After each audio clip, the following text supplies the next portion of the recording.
The person I'm thrilled to talk with today is from South Africa, from living in a two-room house to being handpicked at the age of 12 by Oprah to attend Oprah's Leadership Academy. Now at 25, she has attained a bachelor's degree in computer science at Johnson C. University. She previously traveled as a student ambassador for the White House Initiative on historically black colleges and universities. She currently works for the Bank of America, using her gift in technology to make a difference in young people's lives. She is innovative, forward-looking, vision-driven. This is Andronica Klass, and y'all better put some respect on her name. All right? I'm just gonna say, with an introduction like that, can I replay that every morning? Have that be my alarm clock? Okay, there's no way. I can't have a great day with that. But thank you, President. Thank you for that. No worries. Well, from the start of things, we are in quarantine. Life is a little bit crazy. How are you doing? Some days are better than others. I think what I've enjoyed the most about this space is being able to reconnect.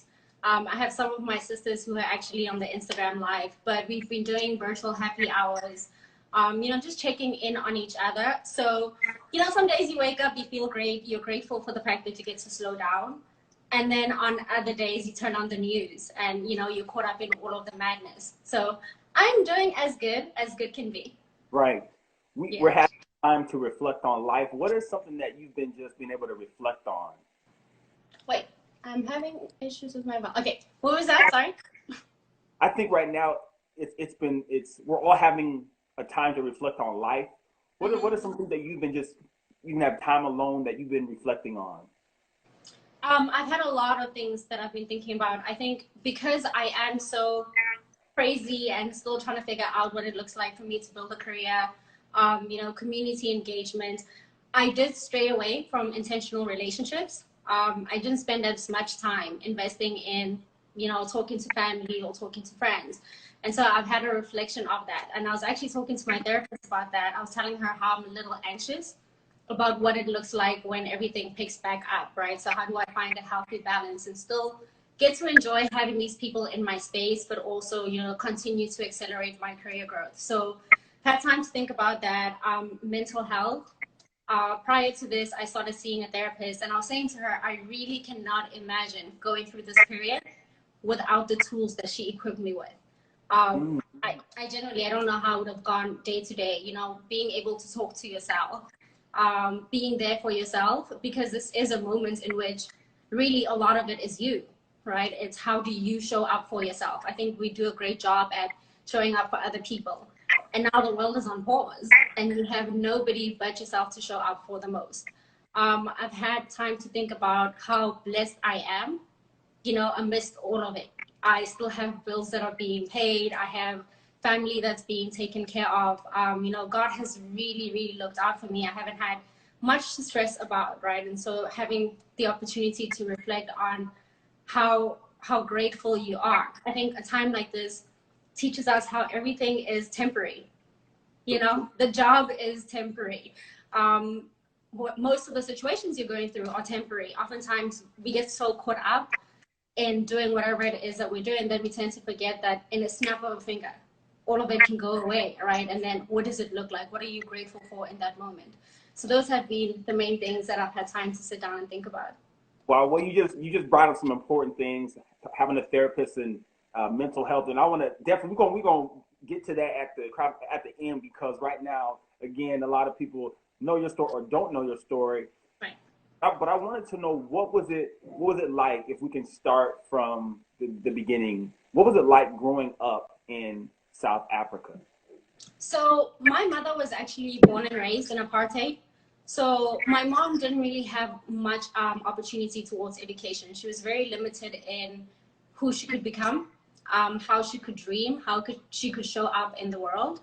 And so because of that, I was raised in a household where education was number one.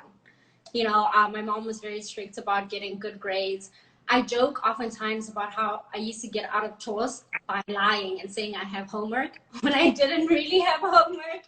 And so that's how important education was in our household. And I grew up in a two-room shack. So we lived in the backyard of a kind family home.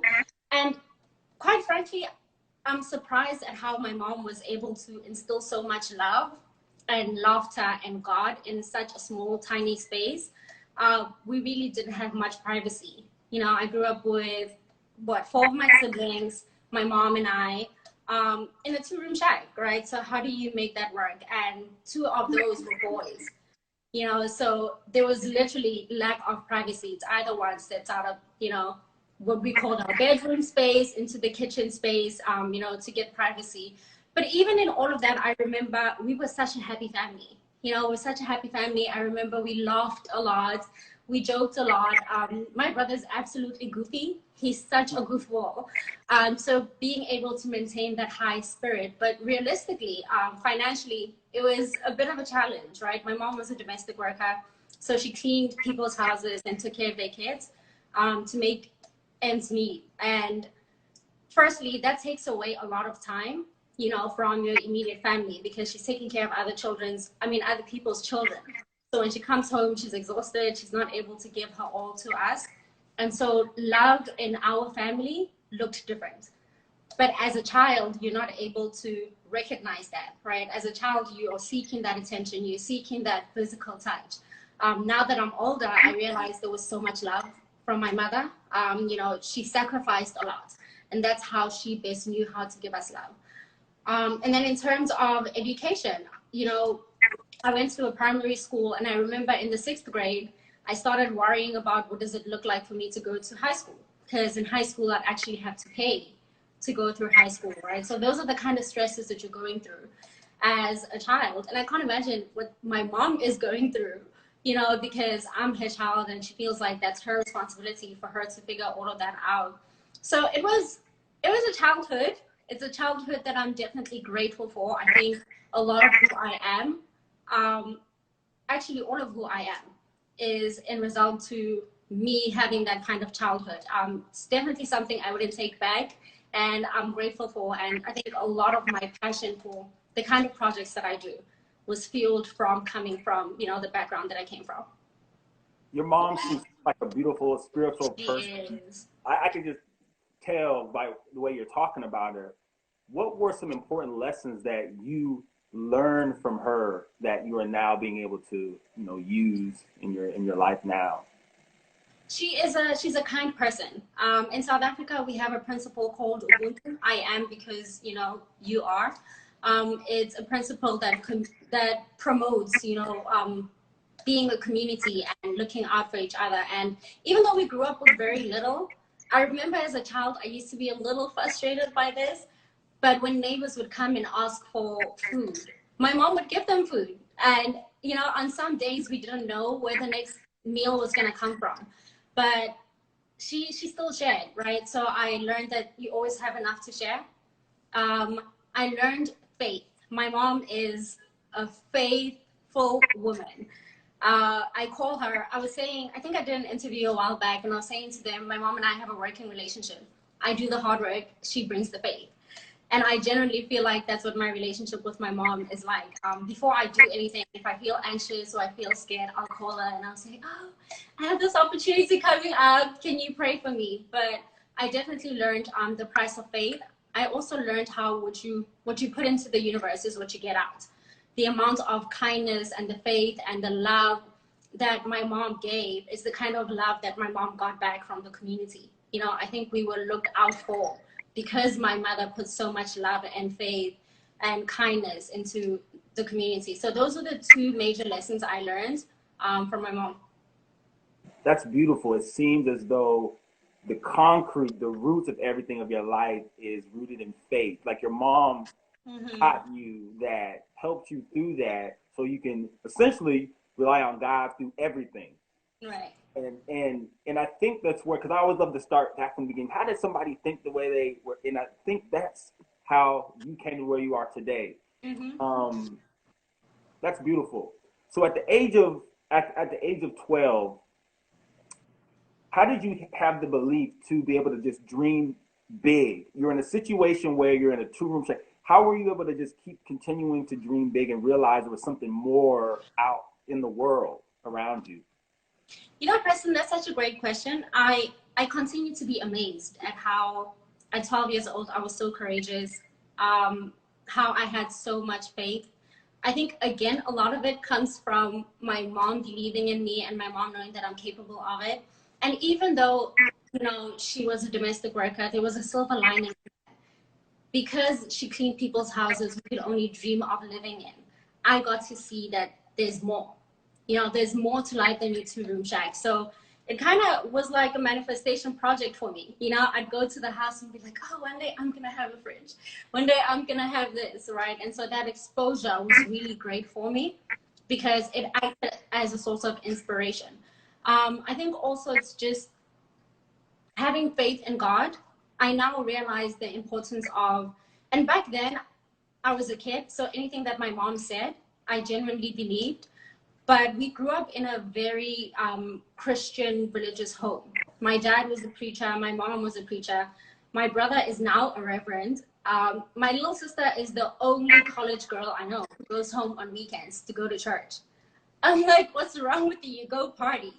But that's how big God is at home. That's how big God is in my household. And so I think there was something in me that knew that there's more out there for me. And having a mother who helped guide that really is what brought the courage to go ahead and just apply for the Leadership Academy, which consequently ended up in this, you and me. That is amazing. Okay, so you're 12 years old. How did you hear about? I mean, I'm sure when I was thinking about this, it almost seemed like the movie Willy Wonka and the Chocolate Factory. How it was just it was an opportunity, and you were like, "I'm taking this opportunity." I'm sure there was a lot of girls that wanted to be at school. So when you heard about this opportunity, what happened next? What did you do? So they were very intentional about recruiting. In my case, they sent application forms, they being the Leadership Academy. In my case, they sent application forms to our primary school. And then the teachers went ahead and they picked the top scholars. And because of my mom, I was one of, the high performing students academically. And then also my family made less than, I believe it was 10K back then. My family made less than 10K. Our total income was less than 10K. So therefore I qualified for the opportunity. But that's how I heard about the Leadership Academy. And I took the forms home with my mom and I was like, this is really great school. You won't have to pay for anything. And I think to me, more than, I didn't understand the opportunity that would come from being at the Leadership Academy, but I knew that my mom wouldn't have to pay for anything. And that's a gift that she deserved. And if I could give her that gift as a daughter, then yeah, let's do it. Let's go to the academy. So what happened when you heard about this and, you got that letter and, I think you mentioned this before, but explain to everybody who doesn't know what happened when you ran home to share that letter with your mom that you got accepted. So first it was, the entire interview process. I always say to people, there isn't a single interview in my career that intimidates me because of the Leadership Academy. That interview process was completely rigorous. It was super rigorous. I think it was weeks long of just interviews and tests and everything. And I knew of Oprah Winfrey, but I didn't really know much about her. I knew her as the lady from TV. And I remember the last interview, we walked into this room and there were lights and cameras everywhere. And then you turn and there she is, the lady from TV. It was mind-blowing. It was absolutely mind-blowing. And I blacked out. I don't remember what I said during the interview.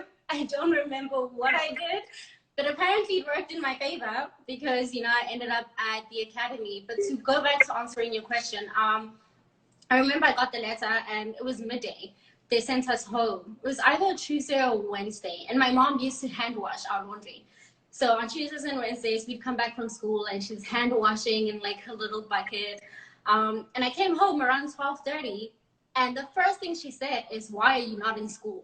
Not, is everything okay? What's going on? She just wanted to know why her baby girl was not in school. And I remember I handed her the letter. My mom is an exceptionally strong woman. I think, strength is all she's known. She's had to be strong, growing up in apartheid and then raising kids post-apartheid. But I remember handing her the letter and my mom went into our two-room shack and she closed the door. And I'm pretty sure that was the first time I ever experienced my mom cry. Wow. I'm certain she cried, but it was just the amount of joy and the relief that she felt when, you know, God answered our prayers. Wow. That is amazing because, like you said, she's a strong woman. You never cry, and that just, I can just imagine that emotion. And this is actually a pivotal moment in your life. It's a transition because you're at the moment, it was like you were in, you know, some sort of, you know, like I said, two-room shack, they would say poverty or what have you. And now you have this opportunity almost like turn your whole, you know, breaking down generational barriers, whatever it may be. You're 12 years old and you have a transition to now go to, you know, go to the school. So tell me what that was like, 12 years old, just that transition. And you're, I mean, I'm sure, were you able to see your mom a lot, or was it like I mean, how did that all, you know, work out for you? So it was a boarding school in South Africa, as opposed to the US where you have an entire summer break. We break our breaks up into chunks. So we'll have 2 or 3 months, and then you'll go home for about a month, and then another 2 or 3 months and go home for a month. And so I got to see my family, you know, every 3, 4 months. So it was okay. I didn't really grow up close with my family. So I was raised by my aunt from 1st grade to 3rd grade. And then I moved in with my mom and the rest of my siblings in 4th grade. So being away from my family wasn't that difficult. But also it was such an exciting time. You know, you get to be with your peers. You get to be with a lot of girls who are around your age, who come from similar backgrounds. It was such a beautiful space. I think the academy was such, I think of it as a blanket of love. It was a blanket of love, and every single staff that worked there was a thread in that blanket. You know, everyone just collectively worked towards helping us grow into the best possible versions of ourselves. It was challenging though, because I was used to being the smartest kid, and now you're amongst a bunch of other smart kids. Yeah. You know, so figuring out how do you go ahead and find your value and your worth in that space. For myself, I don't know, I think some of my sisters can relate, but a lot of us, our worth came from our ability to achieve, right? The one time that you got love and attention, or a lot of like everything became about you, was when you went to prize givings, or you were, you know, recognized for your academic ability.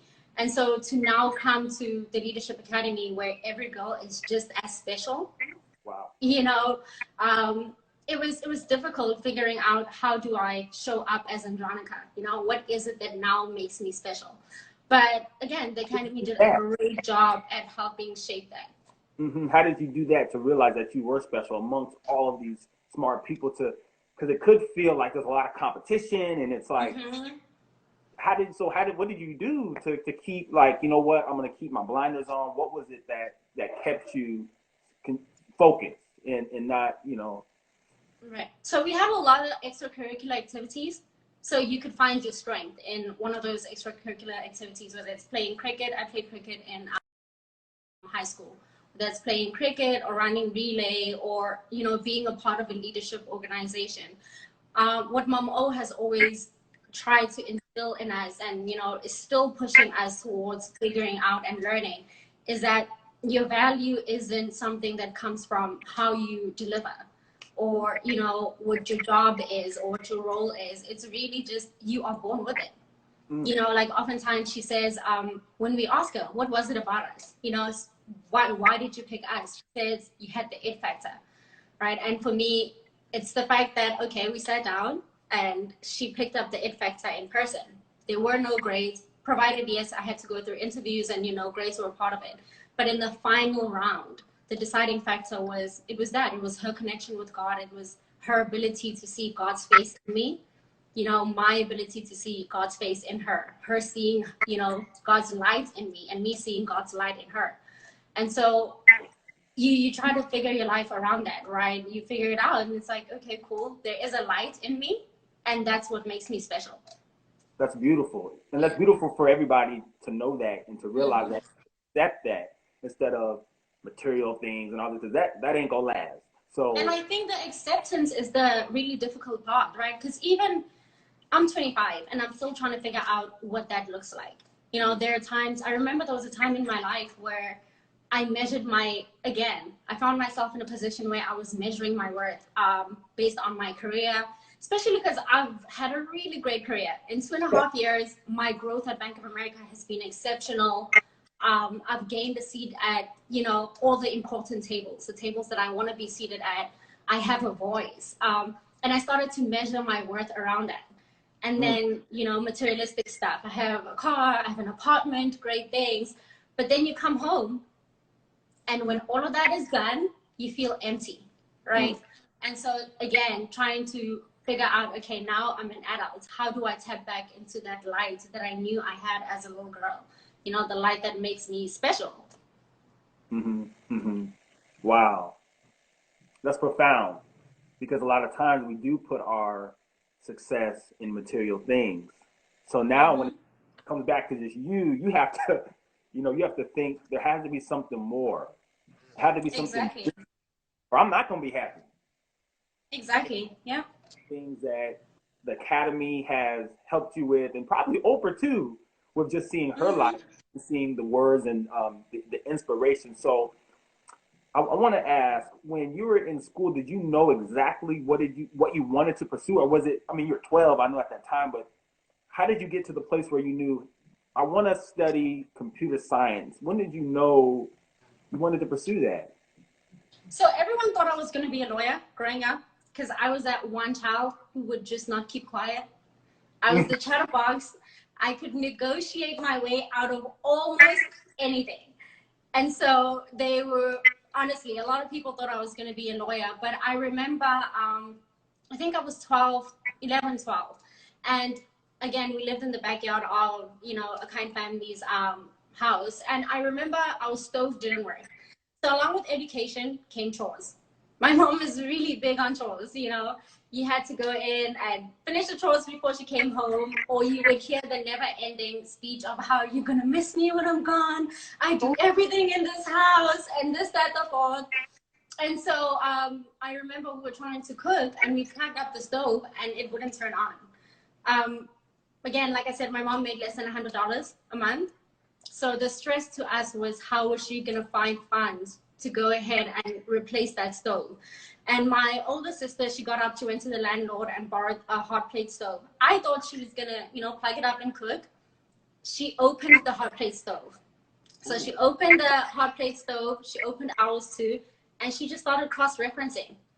She had never touched electricity in her life before, used a butter knife, was chopping up, you know, reconnecting stuff, and then she plugged it in and it started working. What? And everyone was so excited. I was like, oh my goodness. And that's when I knew I wanted to go into STEM. So she didn't know. How did she learn this? How? It's mind-boggling. Like, how do you even just think of that? You could have just gotten the hot plate stove and cooked. But I think to her it was long-term solution, right? And I think that's what technology is. For people from backgrounds like mine, it's a long-term solution. It's, you know, opportunity. It's not necessarily just about, oh, I'm getting a paycheck. You know, it allows access. It allows improvement. You know, so consequently, we ended up growing up in a break it and fix it home, as opposed to break it and get rid of it home.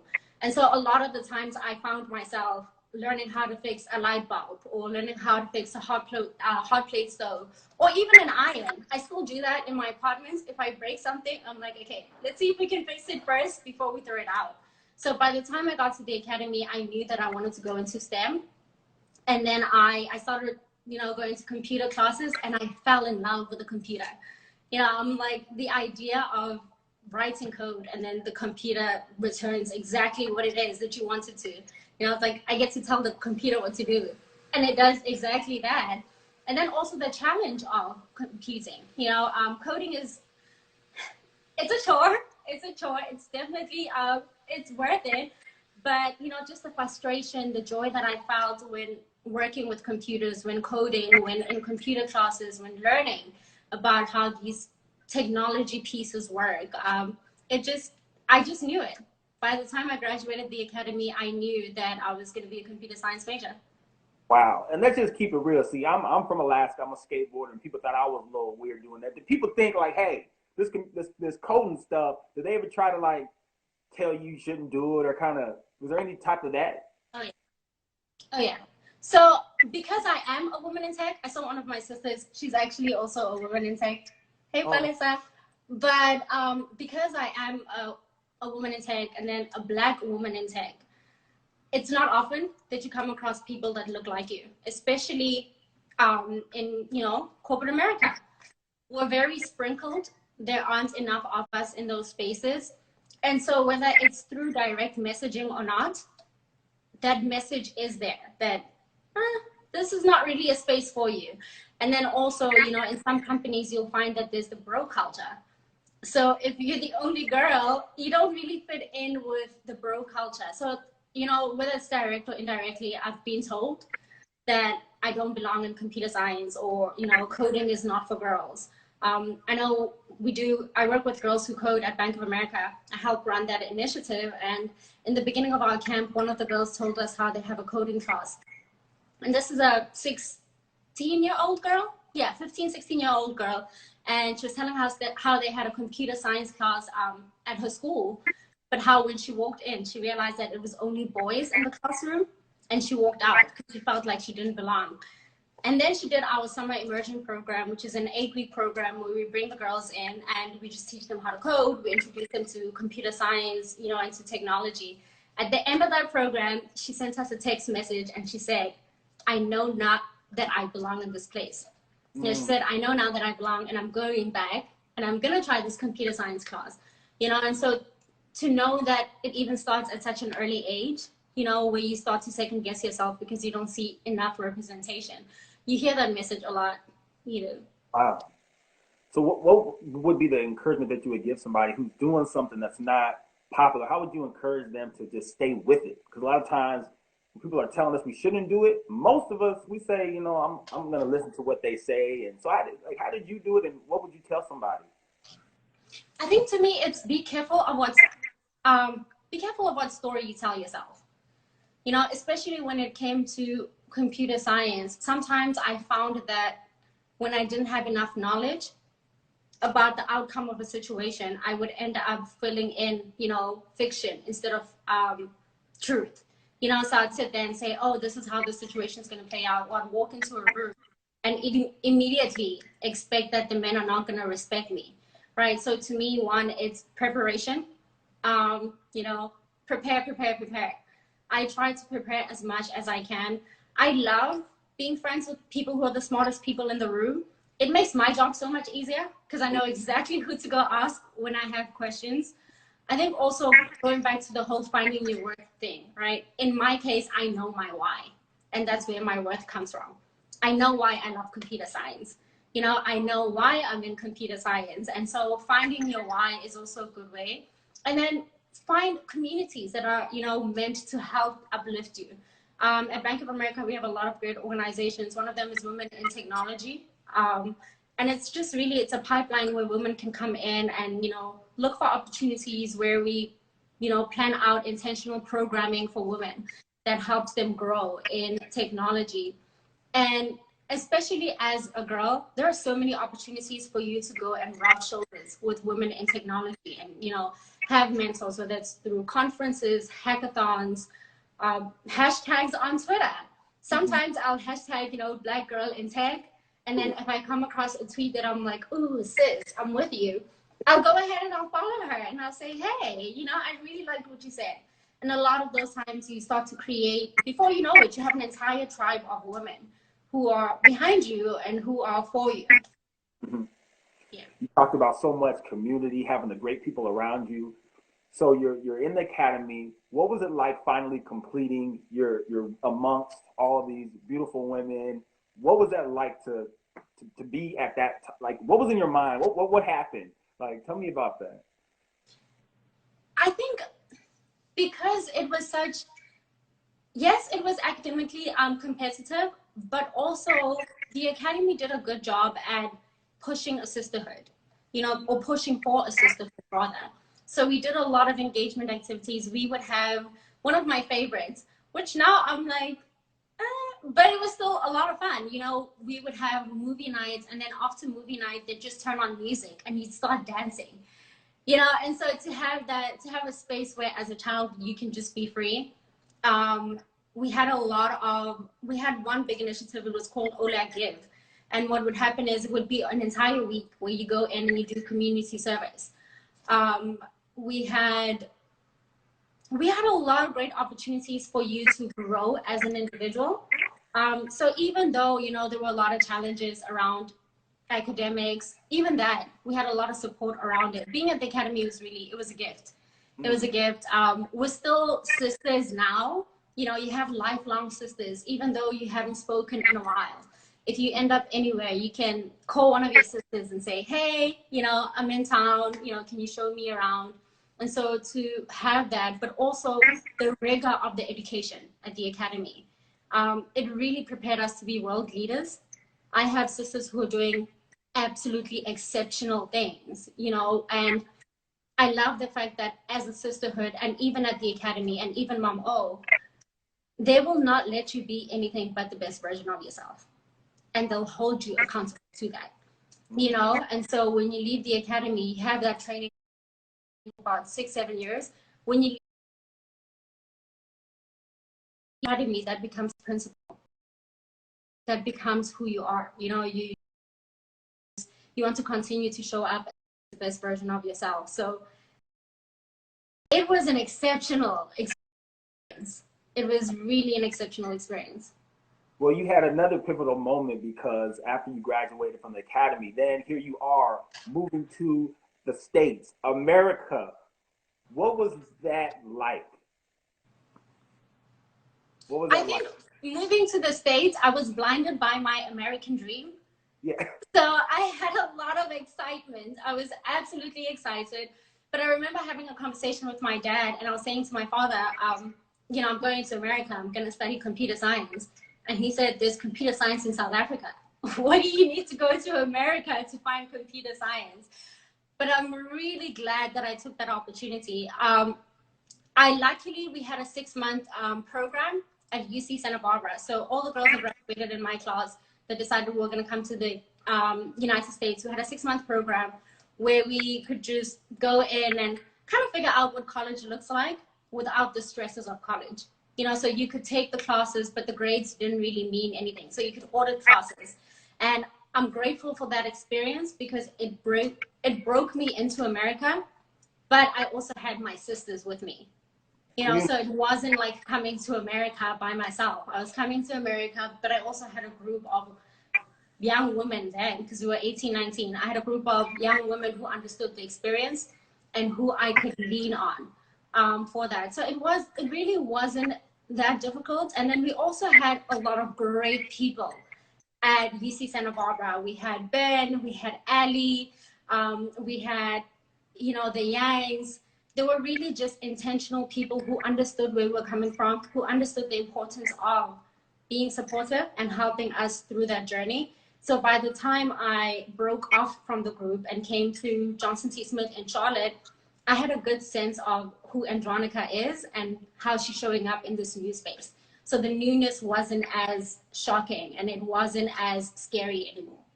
Right, because of that community. It's like you were, boom, this whole process, like God was watching over you, helping you with every single step. Exactly. So, and also, you were at an HBCU. So what was that like at a historically Black college? Like, what did you learn about yourself in college?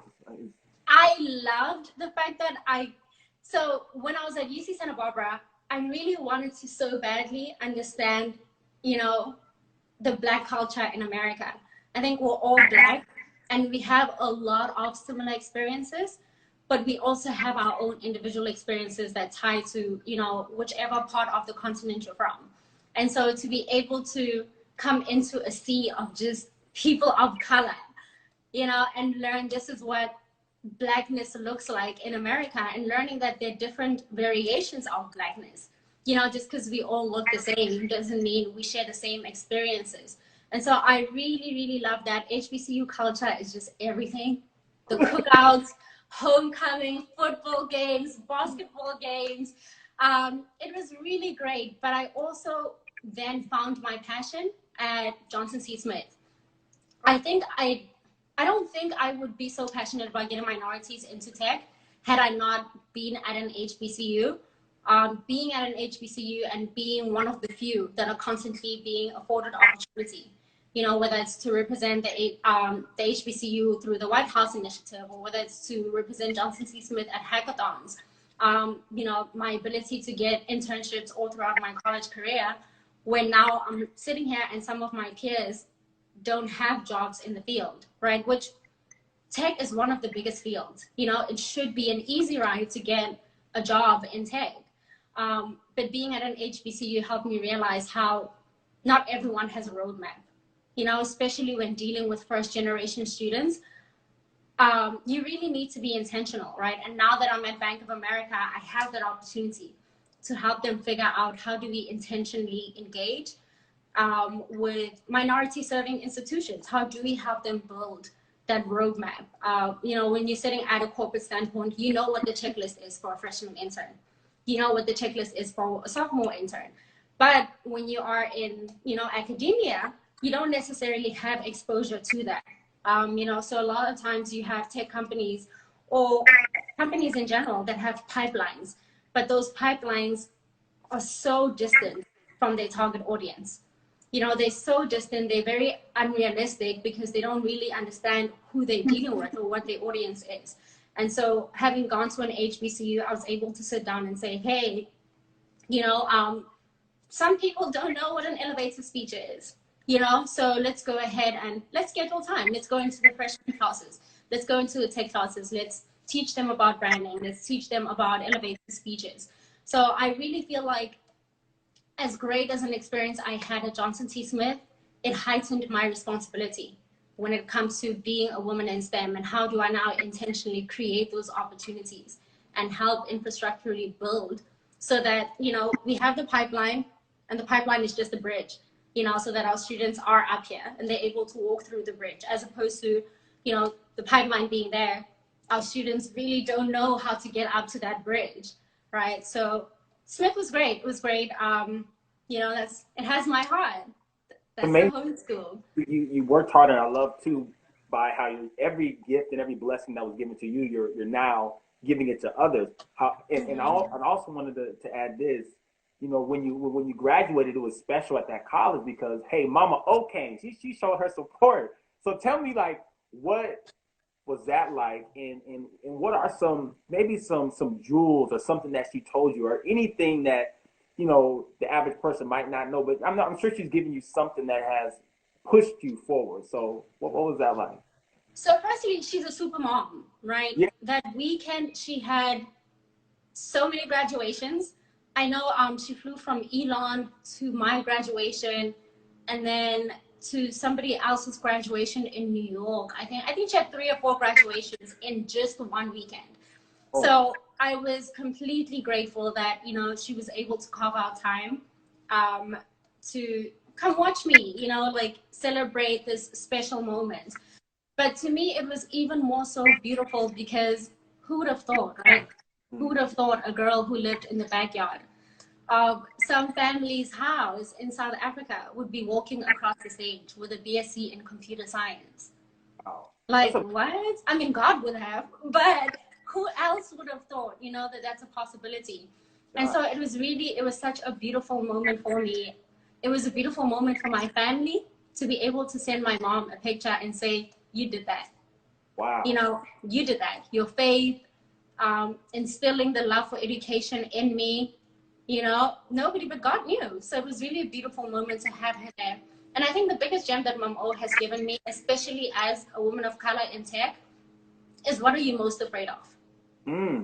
Right? So when I walk into spaces, sometimes I get anxious, or I feel like I'm not good enough, or I get so caught up in whatever story it is that's going on in my head that I forget to show up as my best self, rather, and I cheat myself of that opportunity. You know, so in moments like that where I'm finding myself near to the point of cheating myself of that opportunity, I'll step aside and I'll say, what are you most afraid of? You know, what are you afraid of that's going to happen in this moment that is so big that you would jeopardize yourself. And it's been a great lesson. I carry it in everything. I think also when it comes to vulnerability and relationships, you know, it's easier to lash out at someone. It's easier to hide the fact that I'm hurt, you know, because we're afraid of looking dumb, or we're afraid of feeling humiliated by, you know, your vulnerability. But again, catching myself in that moment where I'm like, you're doing it again, you're doing it again, you know, what are you most afraid of? Why can't you tell this person how you really feel? Right. And even when you do say, what are you most afraid of? How do you still have the courage to go ahead and walk into that room with that confidence? How do you do that? For me, it's the 12-year-old in me.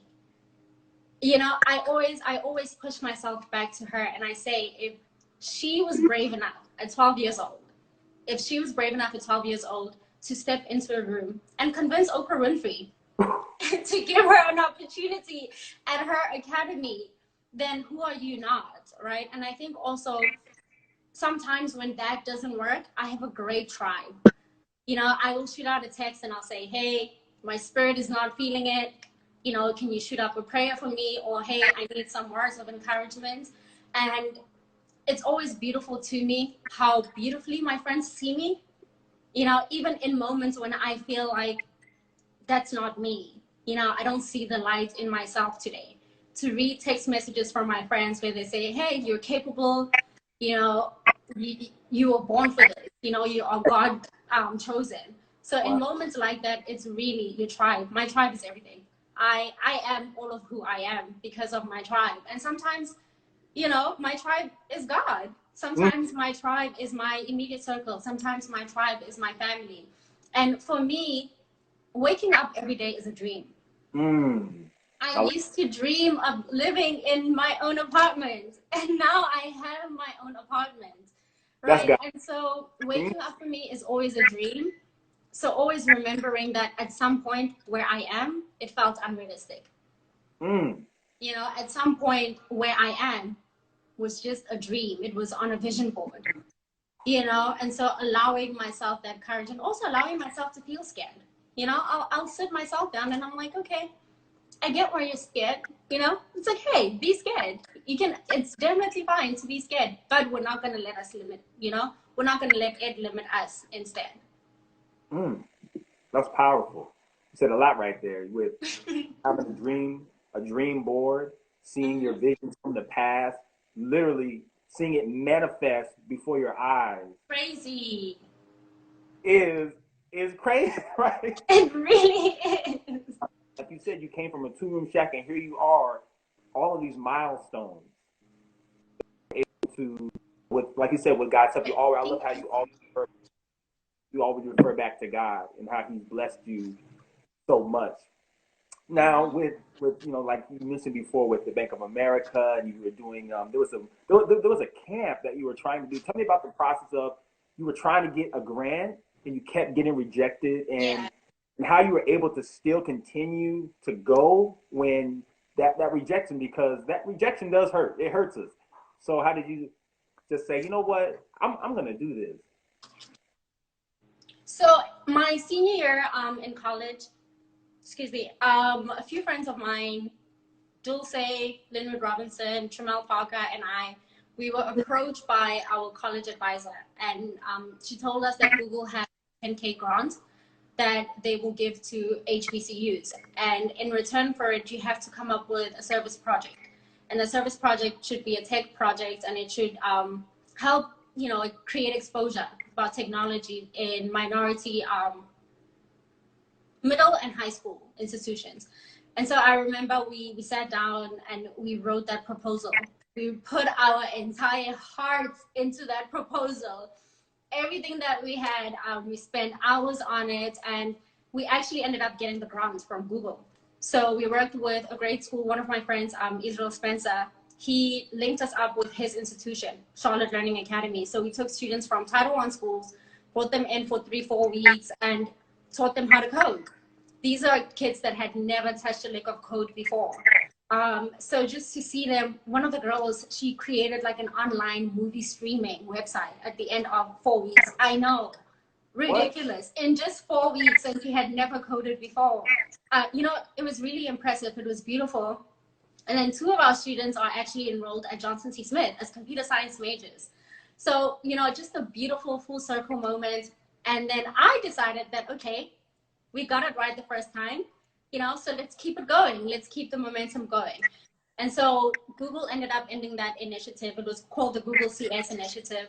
The year after that, I started, you know, putting out proposals. I started sending out proposals to different grants, and I ended up getting rejected all the time. Absolutely all the time. Every opportunity we applied for, we ended up getting rejected. And to me, what was most heartbreaking was I felt like they weren't seeing us.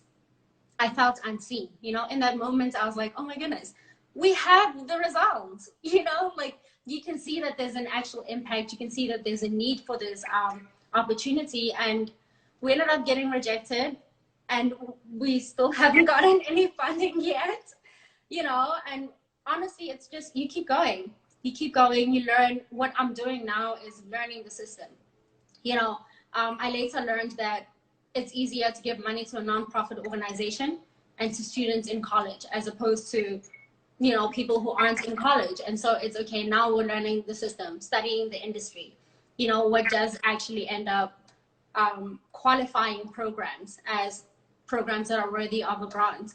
So you keep going, you take breaks, you cry, you fast, and then you get back to the drawing board. And, you know, consequently, I ended up working with Girls Who Code, which is crazy because I'm like, okay, I got rejected in this, you know, one space, but then a great opportunity came out of it regardless. So being able to, you know, shift gears. I think sometimes we have our own idea of what it's supposed to look like, because to me, it was more so about impact, right? It was about creating opportunity and making sure the students who come from backgrounds similar to mine had that opportunity. But then I now later learned that maybe that's not where God wanted me right now, but I have the opportunity to do the exact same thing with the Girls Who Code initiative. So being flexible enough, you know, to have a change in plan, and really just remembering your why. You know, even when I feel rejected and even when I feel sad about the, you know, like with regards to the summer camp, I remember why I want to do it. You know, I remember that in 4 weeks, she created an online streaming movie service.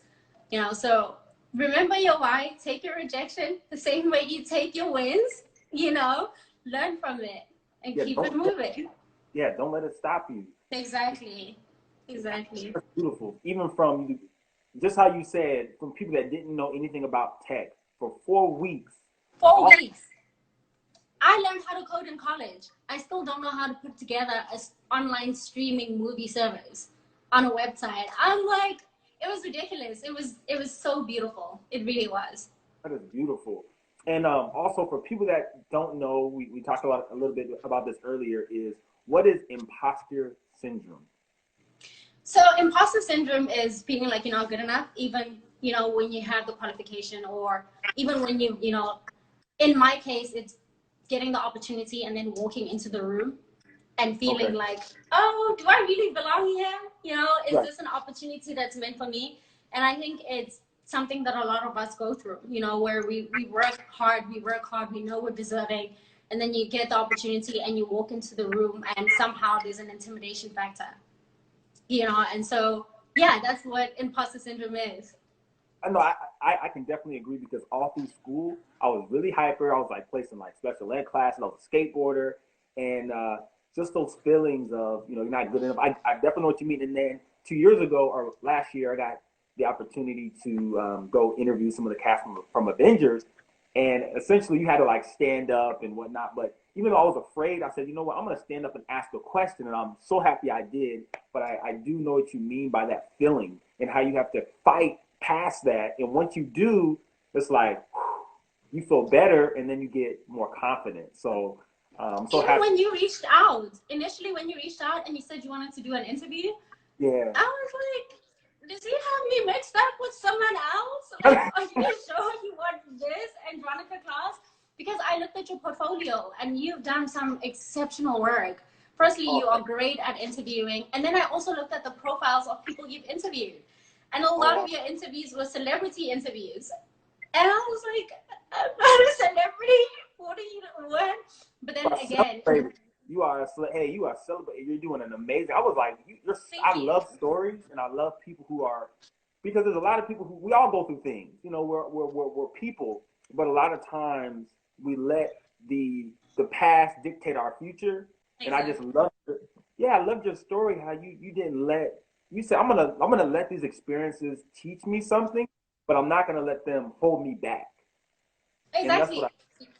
You don't I. get Mhm. to choose the situation, but you get to choose what story you tell, right? So you have no control over how the universe is going to move. But I've also learned you have control over how you receive it and what story you choose to tell from that.